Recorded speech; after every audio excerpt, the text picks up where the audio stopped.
10 പേർക്കുള്ള ബിരിയാണി ഉണ്ടാക്കാൻ വേണ്ടിയിട്ട് നമ്മുടെ സുഹൃത്ത് സുഹൈൽ ഇതാ നമ്മുടെ വീട്ടിലെത്തിയിട്ടുണ്ട് കേട്ടാ. ഉള്ളി 600 ഗ്രാം, തക്കാളി 400 ഗ്രാം, ഇഞ്ചി വെളുത്തുള്ളി രണ്ടും പാടെ ഒരു 50 ഗ്രാം ഇടാം. ചപ്പും പൊതിന 20 40 ഗ്രാം. മുളക് പൊടി ഒരു ഈ ടീസ്പൂൺ ആണെങ്കിൽ 1.5 ടീസ്പൂൺ. മഞ്ഞൾപ്പൊടി.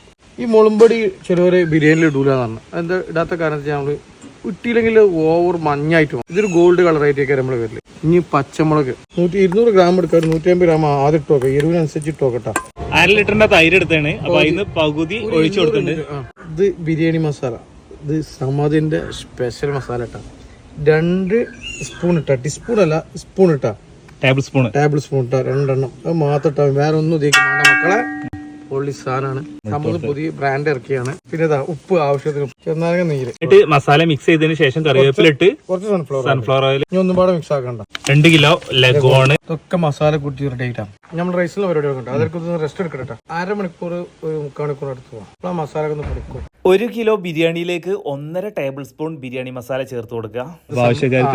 ആവശ്യക്കാർക്ക് സമതിന് ബന്ധപ്പെട്ട സമത് എവിടേക്കായാലും നമ്മൾ കുറവ് എടുത്ത് നോക്കട്ടെ. 100 ഗ്രാമിന്റെ പാക്കറ്റ് ആയിട്ടാണ് നമ്മൾ കൊടുക്കേണ്ടത്. ഒന്ന് വാങ്ങിയിട്ട് നിങ്ങൾ അഭിപ്രായം അറിയിക്കണം. ഫുൾ വീഡിയോ നമ്മുടെ ഫേസ്ബുക്കിലും യൂട്യൂബിലും അപ്ലോഡ് ചെയ്തിട്ടുണ്ടെങ്കിൽ കാണാത്തിട്ടുണ്ടെങ്കിൽ കാണാൻ ശ്രമിക്കുക. ഷോർട്ട് വീഡിയോ ആയതുകൊണ്ട് എപ്പിസോഡുകളായിട്ടാണ് ഇത് നിങ്ങളുമായിട്ട് ഷെയർ ചെയ്യുന്നത്. ഇത് എന്താ പറയുക, ചേട്ടിടുമ്പോൾ പരത്തിടണം. ചേട്ടിടുമ്പോൾ നമ്മൾ കാണിച്ചു കൊടുക്കുക എങ്ങനെയാണ്.